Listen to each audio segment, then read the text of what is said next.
지금 우리 예담 특세는 생명의 삶 본문을 따라서 이번 예담 특세가 진행되고 있습니다. 여러분, 생명의 삶 캐치프레이즈 표어가 뭔지 아시나요? 예전에는 큐티하면 행복합니다, 그것이 표어였는데 지금은 오늘 예수 안에 살다가 표어입니다.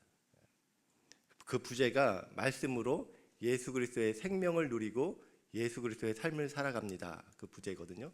생명의 삶, 그러니까 예수 안에 그것이 말씀을 통해서 이루어진다는 것이죠.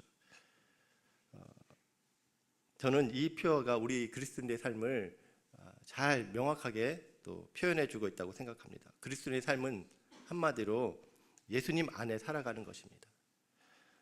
예수님과 동행하고 또 예수님과 동역하며 살아가는 것이 그리스도인의 삶인 것이죠.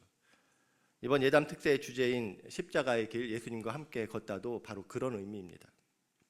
이번 특세는 십자가의 길을 예수님과 동행하고 또 예수님과 동역하며 우리 안에 하나님의 나라를 이루고 우리를 통해 그 하나님의 나라를 펼쳐가는 여정이 바로 이 시간입니다. 오늘은 십자가의 길을 가시는 예수님과 함께 겟세마네 동산에 올라가려고 합니다. 오늘 본문 39절에 보면 예수님께서 감람산에 올라가셨다라고 기록하고 있죠. 감람산은 감람나무, 올리브 나무가 많아서 붙여진 지명입니다. 다른 복음서에는 예수님께서 겟세마네 동산에 올라가셨다라고 기록하고 있는데 감람산 안에 있는 작은 동산이 또 겟세마네입니다. 그 겟세마네는 기름 짜는 틀이라는 뜻을 갖고 있는데 거기에는 올리브유를 짜내는 방앗간이 있었습니다. 그곳에서 예수님께서는 인류의 죄를 대속하기 위한 그 십자가의 사명을 감당하기 위해서 마지막으로 하나님께 기도를 드리십니다. 올리브 열매를 짜내듯, 그렇게 기름을 짜내듯 자신의 진액을 다 쏟으며 간절히 기도하셨던 곳이 바로 겟세마네이죠. 그리고 이 겟세마네의 기도가 있었기에 갈보리의 승리도 있을 수 있었습니다. 사랑하는 여러분, 우리도 하나님께서 각자에게 맡기신 사명이 있습니다. 그리고 그 사명을 온전히 감당하기 위해서는 우리도 마찬가지로 겟세마네를 통과해야 됩니다. 왜냐하면 기도의 자리에서 승리해야 사명의 자리에서 승리할 수 있기 때문이죠. 그러면 우리는 어떻게 이 기도의 자리에서 승리할 수 있을까요? 오늘 겟세마네에서 기도하신 예수님의 모습을 통해서 우리가 그 비결을 배워보고자 합니다. 예수님의 겟세마네의 기도에는 보면은 바른 기도의 자세와 또 바른 기도의 내용, 목적, 그리고 또 바른 기도의 열매, 결과가 나타납니다. 저는 오늘 겟세마네 기도에서 예수님의 모습을 통해서 참된 기도를 배우고 우리가 같이 예수님과 함께 기도하는 시간을 가졌으면 좋겠습니다. 오늘 겟세마네 동산에서 기도하신 예수님을 통해 배우는 참된 기도, 어떤 기도일까요? 첫 번째는 바로 기도의 자세인데요. 일상에서 무릎을 꿇는 기도입니다. 일상에서 무릎을 꿇는 기도. 모든 것의 기본은 자세이고 태도이죠. 바른 자세로 하지 않으면 바른 결과를 우리가 기대할 수 없습니다. 오늘 본문에 보면 예수님께서 겟세마네 동산에서 기도하시는 자세, 그 태도를 볼 수 있는데 사실 이 자세는 어떤 외형적인 것보다는 그분의 태도라고 볼 수 있죠. 태도. 어떤 태도였나? 39절 말씀 같이 한번 읽어볼까요? 시작. 예수께서 나가사 습관을 따라 감람산에 나가시매 제자들도 따라갔더니. 첫 번째 예수님의 기도의 태도는 습관을 따라 하신 기도였다는 것입니다. 예수님께 기도는 어떤 특별한 일이 아니었습니다. 그것은 몸에 밴 자연스럽고 일상적인 것이었습니다. 지금 예수님께서 갈보리의 십자가를 지시기 위해서 특별히 감람산을 찾으신 것이 아니라 특별한 십자가를 지시기 위해서 습관을 따라 감람산 겟세마네 기도의 자리를 찾으셨던 것이죠. 일상적인 기도의 자리에서 이제 감당해야 될 그 특별한 사명, 십자가를 위해서 기도하신 것입니다. 복음서에 보면 예수님은 늘 습관을 따라 일상적으로 기도의 자리를 찾으셨습니다. 이른 새벽에 산에 혼자 올라가셔서 하나님과 교제하는 시간을 가지셨죠. 또 제자들을 부르시고 세우실 때도 그 중요한 일을 앞두고 먼저 예수님이 하신 일은 기도의 자리를 찾아가셔서 기도하신 것이었습니다. 그리고 온 갈릴리를 두루 다니시며 가르치고 전파하시고 치유하시는 그 사역을 감당하시느라 많이 피곤하고 지치셨을 텐데도 그 저녁에 다시 산에 올라가 밤이 새도록 기도하셨습니다. 오병이어 5천 명을 먹이시는 놀라운 기적을 행하셨을 때 군중들이 환호하며 그를 높이고 있을 때 그 환호를 즐기기보다는 그들을 피해서 한적한 곳에 가셔서 또 기도하셨습니다. 병든 자를 치유하며 사역하시는 중에도 그 사역하신 중에도 하늘을 우러러 기도하셨습니다. 이처럼 예수님의 기도는 습관을 따라 일상에서 드려진 기도였다는 것이죠. 그리고 오늘 본문에 예수님의 기도의 자세, 또 다른 기도의 자세를 볼 수 있는데 그것은 41절 말씀입니다. 41절 같이 읽어볼까요? 시작. 그들을 떠나 돌 던진 만큼 가서 무릎을 꿇고 기도하여. 여기 보면 예수님의 기도의 태도도 나오죠. 어떤 자세로 기도하셨나요? 무릎을 꿇고 기도하셨다고 합니다. 이 무릎을 꿇는다는 것은 자기를 죽이는 것이죠. 자기의 자존심을 죽이고 의지를 죽이고 상대 앞에 나는 아무것도 아닙니다. 그것을 몸으로 말하는 것이 무릎을 꿇는 것입니다. 그리고 무릎을 꿇는 것은 그 상대 앞에 겸손히 복종하겠다는 뜻을 담고 있죠. 하나님 앞에 예수님께서 그렇게 기도하셨다는 것입니다. 그런데 이런 무릎 꿇는 모습은 예수님의 기도의 뿐만 아니라 그의 삶의 기본적인 태도였죠. 예수님의 겸손과 순종의 자세를 잘 설명하고 있는 말씀이 빌립보서 2장 6절에서 8절 말씀입니다. 한번 볼까요? 제가 읽어드리겠습니다. 그는 근본 하나님의 본체시나 하나님과 동등됨을 취할 것으로 여기지 아니하시고 오히려 자기를 비워 종의 형체를 가지사 사람들과 같이 되셨고 사람의 모양으로 나타나사 자기를 낮추시고 죽기까지 복종하셨으니 곧 십자가에 죽으심이라. 여러분, 예수님은 하나님이십니다. 삼위일체 하나님의 또 다른 위격으로 하나님과 본질상 같은 분이셔요. 그런데도 예수님은 하나님과 동등됨을 취할 것으로 여기지 않으셨습니다. 사람의 모습으로 오셨고 자기를 낮추셨고 하나님 앞에 죽기까지 복종하셨습니다. 자기를 낮추시고 복종하셨다. 이것이 바로 무릎 꿇는 모습을 통해서 보이신 것이죠. 이처럼 예수님의 기도는 일상에서 무릎을 꿇는 기도였습니다. 예수님은 매일 입술에 기도를 물고 사셨습니다. 그리고 기도가 몸에 배어 늘 자연스럽고 일상적인 것이었죠. 그리고 무릎을 꿇는 겸손함으로 하나님의 뜻에 철저히 복종하겠다는 자세로 기도를 들으셨습니다. 여러분, 우리가 흔히 기도는 영적인 영혼의 호흡이라고 이야기를 합니다. 영혼의 호흡. 우리는 육신의 호흡을 가지고 살아가고 있죠. 그런데 사실 이 호흡은 우리가 살기 위해서 하는 것이기도 하지만 가만히 보면은 우리가 살아있기 때문에 할 수 있는 것이기도 합니다. 이게 영혼의 호흡인 기도도 마찬가지죠. 우리가 살기 위해서 하는 것이 기도이지만 또한 우리가 영적으로 살아있기 때문에 매우 자연스럽게 일상적으로 또 당연하게 나오는 것이 기도해야 한다는 것입니다. 그리고 그 기도는 피조물 된 우리가 전능하신 하나님 앞에 무릎을 꿇음으로 주님의 은혜가 없으면 우리는 아무것도 아닙니다 라는 고백으로 겸손히 순종하는 자세로 드려져야 한다는 것이죠. 여러분, 인간은 습관을 따라 살아가는 존재입니다. 알게 모르게 우리는 몸에 익숙한 대로 살아가게 되어 있죠. 그래서 우리 몸에 무엇이 배어 있느냐가 중요한 것입니다. 습관이 무엇인가가 중요한 것이죠. 보면 세상 사람들은 습관을 따라 걱정하고 염려하고 근심하지만 우리 그리스도인들은 습관을 따라 기도하는 사람들인 줄 믿습니다. 그래서 사람들 만나기 전에 기도하고 만나면서도 기도하고 또 만난 후에도 기도하는 것이죠. 여러분, 지금 우리의 기도의 자세와 태도는 어떻습니까? 매일 습관적이고 일상적으로 기도의 자리를 찾고 그 자리를 지키고 계신가요? 아니면 특별한 일이 생겼을 때만, 급한 문제가 일어났을 때만, 또 힘든 일이 생겼을 때만 그 기도의 자리를 찾고 있습니까?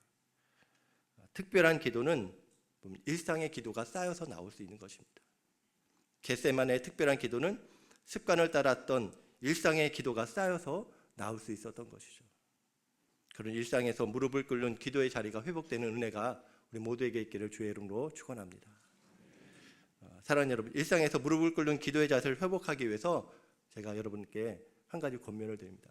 1시간 기도 운동, 1시간 기도를 한번 해보시기 바랍니다. 제가 몇 년 전에 오늘 본문 이 말씀 마태복음의 동일한 본문인데요. 마태복음 26장에 말씀이 있다가 예수님께서 겟세마네 기도를 하시는데 그때 제자들에게 하셨던 말씀이 있죠. 너희가 나와 함께 1시간도 깨어 있을 수 없더냐. 너희가 나와 함께 1시간도 깨어 기도할 수 없더냐. 그 말씀 앞에 제가 서게 되었습니다. 그때 1시간 기도에 대한 마음의 감동을 받았고 그 즈음 선한목자교회 유기성 목사님이 1시간 기도 운동을 하셔서 도움을 받아 1시간 기도를 시작하게 되었습니다. 그때부터 새벽 예배 마치고 1시간 정도 이제 기도를 합니다.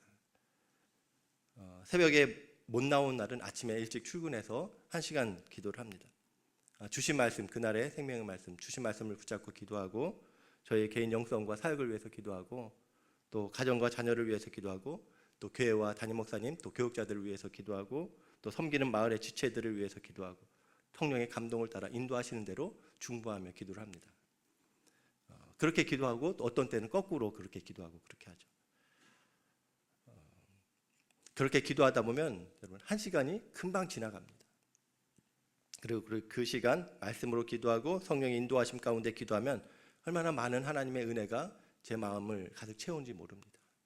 그렇게 1시간 기도의 습관을 회복하시고 또 들으실 수 있길 주의 이름으로 축원합니다. 아멘. 그리고 오늘 예수님께서 습관을 따라 감람산에 가셨다고 할 때 이 감람산 겟세마네 동산 그 장소가 주는 영적인 또 의미가 있다고 생각됩니다. 여러분 예수님께서는 기도하기 위해서 특별히 택하신 장소가 있으셨습니다. 갈릴리에도 있었고요. 또 이 예루살렘에도 있었어요. 물론 예수님은 어디서든 기도하셨지만 특별히 습관을 따라서 가신 장소, 기도하신 곳이 계셨다는 것입니다. 마찬가지로 우리도 습관을 따라 기도하러 가는 장소가 있어야 될 줄 믿습니다. 나의 기도가 쌓여있는 하나님과 나만 아는 그 비밀 연애 장소가 있기를 주님의 이름으로 축복합니다. 어떤 분에게는 그 장소가 집의 기도의 골방일 수 있습니다.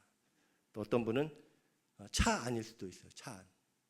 또 어떤 분은 자주 가는 카페의 어느 한 자리일 수도 있습니다. 어느 분은 공원의 어느 벤치일 수도 있죠. 이렇게 습관을 따라 기도의 자리를 세우실 수 있길 바랍니다.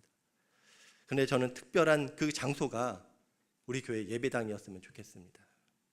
우리 노은 예배당 건축할 때 교회는 1000일 동안 24시간 시간별로 기도 담당자를 정해서 건축 현장에 나와서 기도했던 일이 있었습니다. 건축 기도할 때 주신 약속의 말씀이 열왕기상 9장 3절 말씀입니다. 같이 한번 읽어볼까요? 시작. 여호와께서 그에게 이르시되 내 기도와 내가 내 앞에서 간구한 바를 내가 들었은즉 나는 내가 건축한 이 성전을 거룩하게 구별하여 내 이름을 영원히 그곳에 두며 내 눈길과 내 마음이 항상 거기에 있으리니. 아멘.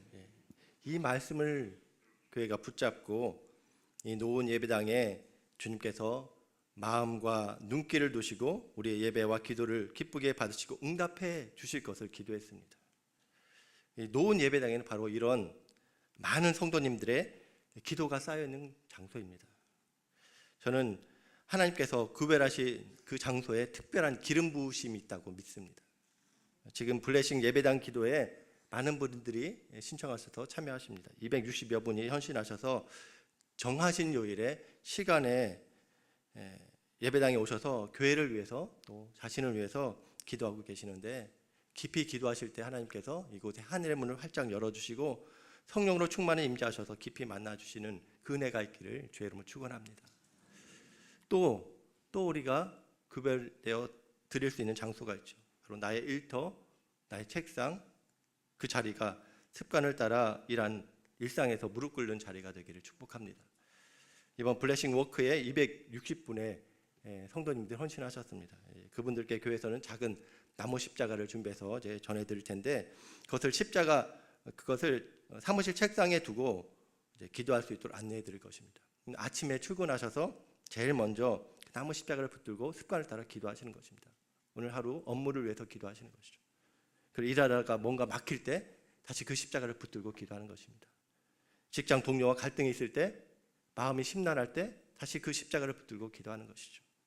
하늘의 지혜와 능력이 필요할 때 무시로 나의 일터 파티션 위에 하늘이 열리도록 기도하며 주님의 임재를 누리는 그런 은혜가 있기를 주의 이름으로 축복합니다. 이렇게 예수님과 함께하는 우리의 기도가 습관을 따른 일상의 기도, 하나님 앞에 겸손히 무릎 꿇는 그 기도가 되기를 주님의 이름으로 축원합니다. 아멘. 두 번째, 기도의 자세에 이어서 중요한 것이 바로 기도의 내용이죠. 기도의 목적입니다. 기도의 내용, 목적이 무엇인가? 바로 하나님의 뜻을 알기 위한 기도여야 한다는 것입니다. 여러분, 예수님의 기도를 보면 굉장히 심플합니다. 기도의 내용이 장황하지 않죠. 예수님은 분명한 초점을 갖고 단순하게 기도하셨습니다. 지금 예수님께서 기도하신 내용, 그 기도하신 목적이 무엇입니까? 42절 말씀 보면은 이르시되 아버지여 만일 아버지의 뜻이거든 이 잔을 내게서 옮기시옵소서. 그러나 내 원대로 마시옵고 아버지의 원대로 되기를 원하나이다 합니다. 예수님의 기도를 보면 그 기도 안에 가장 먼저 나온 것이 그분의 마음의 소원이었습니다. 예수님의 소원과 마음과 뜻이 담겨 있죠. 그것이 무엇인가요? 이 잔을 내게서 옮겨주세요. 그것이었습니다. 십자가라는 고난의 잔을 자신이 마시지 않고 지나가게 해달라고 기도한 것입니다. 이처럼 기도는 먼저 나의 생각과 뜻, 그것을 하나님께 구하는 것입니다. 내 안에 있는 소망과 바람과 기도의 제목을 하나님께 아뢰는 것이에요. 그것이 기도죠. 왜냐하면 하나님은 우리 마음의 소원을 두고 행하시는 분이시기 때문에, 그래서 우리의 마음의 소원을 하나님께 아뢰는 기도가 먼저입니다. 여러분도 하나님께서 마음에 여러 소망과 기도 제목을 주셨을 것입니다. 그것을 가지고 하나님 앞에 나와 습관을 따라 기도하시는 것입니다. 그런데 여러분, 오늘 본문에 보면은 예수님의 기도는 거기서 멈추지 않으셨죠. 더 중요한 것이 있었습니다. 보면 예수님은 자신의 소원을 아뢰지만 다시금 하나님의 뜻을 또 묻고 계시는 것이에요. 하나님의 뜻. 42절에 만일 아버지의 뜻이거든 이 잔을 내게서 옮기시옵소서라고 합니다. 근데 원문을 가깝게 번역하면 이런 것이에요. 아버지, 이 잔을 내게서 옮기시옵소서. 이 잔을 내게서 옮기시옵소서. 이것이 제 뜻입니다. 제 마음이고 제 소원입니다. 그런데 아버지의 뜻은 무엇입니까? 그렇게 묻는 것입니다. 먼저 예수님의 뜻을 이야기하시고 그리고 하나님의 뜻을 묻는 것이에요. 나의 뜻과 하나님의 뜻이 같은지 여쭤보는 것입니다. 그런데 여러분, 지금 예수님께서 이 잔을 내게서 옮겨달라고 간구하시는 것은 죽음이 두렵고 무서워서 그러신 것이 아니죠. 사실 역사적으로 보면 죽음 앞에서도 결연한 태도를 보이며 그렇게 나아갔던 수많은 순교자들이 있었습니다. 그런데 예수님께서 그 순교자들보다 못하셔서 지금 그 죽음이 두려워 이 잔을 내게서 지나가게 해달라고 기도하신 것이 아니라는 것이죠. 사실 지금 예수님이 받으시는 이 고난의 잔은 단순한 육체의 죽음을 의미하는 것이 아니었습니다. 모든 인류가 죄로 인해 받아야 될 하나님의 진노, 그 하나님의 영원한 진노가 한꺼번에 예수님께 쏟아지는 것입니다. 그 하나님의 진노를 지금 예수님께서 인간의 몸을 입고 다 감당하셔야 하는 것이죠. 그리고 그 진노로 인해 하나님과 영원히 분리된 영원한 지옥, 그 바닥까지 떨어지는 벌을 받으셔야 되는 것입니다. 그것이 두려우셨던 것이죠. 저처럼 예수님께서 두려워하셨던 것은 단순한 육체의 죽음이 아니라 한 번도 분리되어 본 적이 없는 하나님 아버지와의 그 관계가 단절되는 것, 그것으로 인해 예수님께서는 힘이 드셨고 또 두려우셨던 것입니다. 그래서 이 잔을 옮겨달라고 기도하신 것이죠. 그러나 하나님의 뜻은 보면은 예수님께서 이 십자가의 잔을 온전히 다 마시는 것이었습니다. 왜냐하면 그 길 외에는, 십자가의 길 외에는 인류를 구원할 방법이 없으셨기 때문이죠. 아마 하나님께서는 기도하시는 예수님에게 한 환상을 보여주셨을 것입니다. 예수님께서 이 십자가를 지지 않으실 때 영원한 지옥에서 고통받는 인류의 수많은 얼굴들을 보여주셨을 거예요.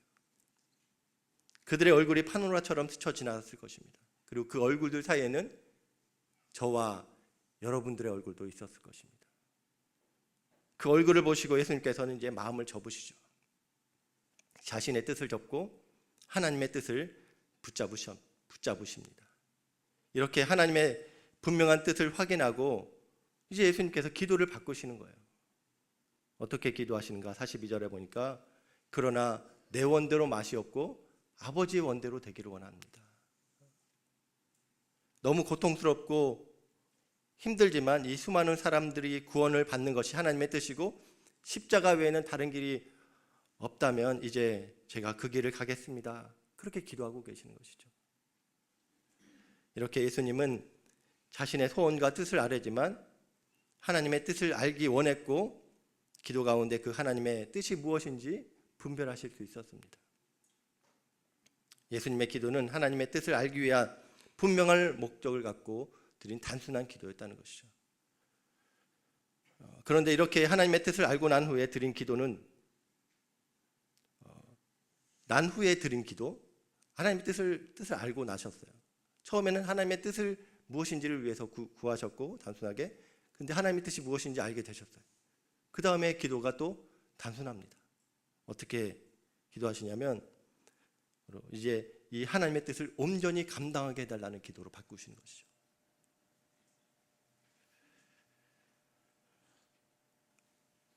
기도의 자리에서 우리가 결국 하는 두 가지 기도는 이것입니다. 하나는 아버지의 뜻을 구하는 것이고 다른 하나는 그 뜻에 순종할 수 있게 해달라고 기도하는 것이에요. 44절에 보면은 하나님의 뜻을 깨닫고 난 후에 예수님께서 하신 기도의 모습이 나옵니다. 44절에 예수께서 힘쓰고 애써 더욱 간절히 기도하시니 땀이 땅에 떨어지는 핏방울 같이 되더라.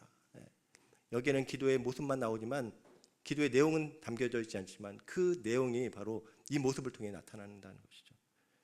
예수님께서 힘쓰고 애써 간절히 기도하셨습니다. 우리 중에도 보면 간절히 기도하시는 분들이 많으시죠. 땀을 쏟아내고 피를 토하듯 기도하시는 분들을 봅니다. 그러나 지금 예수님의 간절함과 우리의 간절함에는 차이가 있어요. 많은 경우 우리는 내 뜻을 이루어달라고 간절히 기도하지만 지금 예수님께서는 자신의 뜻이 아닌 이제 분명히 알게 된 하나님의 뜻, 그 뜻에 순종할 수 있게 해달라고 힘쓰고 애써 간절히 기도하고 계신 것입니다. 여러분, 기도는 하나님의 손을 비틀어 나의 고집을 관철시키는 도구가 아니라고 합니다. 참된 영의 기도는 나의 뜻을 꺾어 하나님의 뜻에 맞추는 것이고 내가 하나님을 설득하는 것이 아니라 하나님께 내가 설득당하는 과정입니다. 이것이 진짜 기도이죠. 지금 우리가 기도의 자리에 오래 머물지 않는 이유를 보면 하나님의 뜻을 알려고 하지 않기 때문이고 아버지의 뜻에 순종하지 않고 또 하지 않으려고 하기 때문일 것입니다. 바라기는 우리가 기도할 때 우리의 기도의 내용과 목적이 예수님의 기도의 그것과 같기를 주의 이름으로 축원합니다. 이렇게 예수님과 함께하는 우리의 기도가 내 뜻과 소원을 간구하지만 보다 중요한 하나님의 뜻을 구하고 또 그 뜻을 확인하고 그 뜻에 순종할 수 있는 기도가 되기를 주님의 이름으로 축원합니다. 아멘. 마지막입니다. 바른 자세로 바른 내용으로 기도해서 이제 나오는 것이 바로 바른 결과죠. 바른 열매입니다. 무엇인가? 바로 기도의 결과, 순종할 수 있는 힘을 얻는 기도라는 것입니다. 하나님의 뜻에 우리가 순종할 수 있는 힘을 얻게 된다는 것이죠. 바른 자세와 바른 목적을 갖고 드린 기도에는 반드시 바른 열매와 또 결과와 응답이 있습니다. 그 응답이 뭔가? 바로 아버지 하나님의 뜻, 그 뜻에 순종할 수 있는 영적인 힘을 얻게 된다는 것이에요. 십자가를 지시기 전에 기도하신 예수님께서 받으신 응답도 바로 그것이었습니다. 43절에 볼까요? 보면은 그렇게 기도하시는 예수님에게 하나님께서 어떤 일을 하셨나? 바로 43절에 천사가 하늘로부터 예수님께 나타나 힘을 더하더라 라고 말씀합니다. 예수님께서 하나님의 뜻을 알고 그 뜻에 순종하기로 결정하고 감당할 수 있게 해달라고 애쓰고 힘써 땀이 핏방울이 될 때까지 간절히 기도하실 때 천사가 하늘로부터 오셔서 힘을 더하셨다는 것입니다. 예수님께서 기도하실 때 천사가 예수님을 잡으러 온 군인들을 막아주고 십자가를 치워준 것이 아니라 그 십자가를 능히 지고 갈 수 있는 영적인 힘을 더해 주셨다는 것입니다. 이처럼 기도의 가장 큰 응답은 힘이 없어 쓰러져가는 우리에게 하나님께서 새로운 힘을 주시는 것입니다. 그래서 기도의 자리에서 우리 영이 살아나게 되는 것이죠. 우리가 고난주간 말씀을 묵상하기 전에 우리가 시편 말씀을 묵상했는데 시편을 보면 매번 느끼는 것이 시인이 죽을 것 같은 그 상황에서 하나님께 엎드려 탄식하며 탄원할 때 그때 점점 놀라운 변화가 일어난다는 것이죠. 기도 가운데 시인이 하나님께서 주신 새로운 힘을 얻게 된다는 것입니다. 그러니까 처음에 입술의 고백이 바뀌게 되죠. 탄식이 찬양으로 바뀌게 되고 또 원망과 불평이 소망으로 바뀌게 되는 것입니다. 지금 예수님께서도 하나님의 뜻을 알고 순종할 수 있게 해달라고 기도하실 때 천사가 하늘로부터 내려와 예수님께 힘을 더하셨습니다. 그 기도의 자리에서 하나님의 뜻을 더욱 붙잡을 수 있도록 힘을 주신 것이고 담대히 그 십자가의 사명을 감당할 수 있도록 힘을 주신 것입니다. 그리고 그 힘을 얻어 예수님께서 어떻게 하셨나? 45절에 보니까 기도 후에 일어나 제자들에게 가서 슬픔으로 인하여 잠든 것을 보시고 이르시되 어찌하여 자느냐 시험에 들지 않게 일어나 기도하라 하시니. 기도 후에 예수님께서는 이제 일어나셨습니다. 왜 일어나셨나요? 하나님의 뜻인 자신에게 허락된 십자가, 당당히 그 십자가를 향해 걸어가시기 위해서 일어나신 것이죠. 그런데 그와 대조적인 제자들의 모습도 보이죠. 여기 보면 기도가 없었던 제자들은 엎어져 있습니다. 잠들어 있었던 것이죠. 그들은 예수님께서 자꾸만 죽음에 대해서 이야기하시니까 예수님의 죽음과 부재를 점점 실감하면서 슬픔에 잠겨 잠든 것입니다. 이처럼 기도가 없는 사람은 슬픔으로 엎어져 영적으로 잠들 수밖에 없는 것이죠. 그러나 우리 주님은 기도 가운데 힘을 얻으셨고 그 기도 후에 사명을 위해 일어나실 수 있었던 것입니다. 여러분, 기도는 내 앞에 있는 현실을 바꾸는 것이기도 하지만 보다 더 많은 경우 내 앞에 있는 현실이 아무리 어렵고 힘들더라도 나로 하여금 당당히 걸어가게 만들어주는 힘을 주는 것인 줄 믿습니다. 그리고 사실 예수님께 이 겟세마네가 없었다면 갈보리 십자가는 없었을 것입니다. 갈보리 십자가는 결코 이 겟세마네를 지나가지 않고서는 갈 수 없는 길이기 때문입니다. 예수님께서는 십자가를 지시기 전에 이 겟세마네에서 벌써 영적 싸움을 싸우신 것이에요. 기도로 하나님의 뜻을 확인하고 자신의 뜻을 꺾고 하나님의 뜻을 붙잡는 그 싸움을 하신 것입니다. 그리고 그 기도할 때 하나님께서 감당할 힘을 부어셔서 사명의 자리를 향해 일어설 수 있게 하셨던 것이죠. 예수님께서 이렇게 겟세마네에서 승리하셨기 때문에 사명의 자리 십자가에서도 승리하실 수 있었던 것입니다. 사랑하는 여러분, 우리는 기도할 때 지금 어떤 응답을 기다리고 있습니까? 내 앞에 환경이 바뀔 것을 기대하며 그 응답을 기다리고 있지는 않습니까? 내 앞에 나를 힘들게 하는 그 사람이 사라질 때를 기대하며 그 응답을 기다리고 있지 않습니까? 그러나 우리가 받는 응답, 또 받아야 될 응답은 기도 가운데 우리 영이 살아나고 힘을 얻는 것입니다. 기도 후에 여전히 바뀌지 않는 내 현실 앞에서도 당당히 설 수 있는 힘을 얻는 것입니다. 그 현실이 끝까지 나를 어렵게 한다 할지라도 끝까지 참게 만들고 견디게 만드는 힘을 주시는 것이 바로 기도입니다. 그리고 하나님을 끝까지 내 아버지라 부르며 내 삶에 오는 모든 것이 하나님의 선하신 주권 안에 있다는 믿음으로 감당하는 것, 그것이 기도의 결과인 줄 믿습니다. 이렇게 예수님과 함께하는 우리의 기도가 하나님께서 천사를 보내셔서 힘을 더하셔서 맡기신 사명을 끝까지 감당하고 하나님의 선하심을 맛보아하는 그 자리까지 나아가는 은혜가 있기를 주의 이름으로 축원합니다.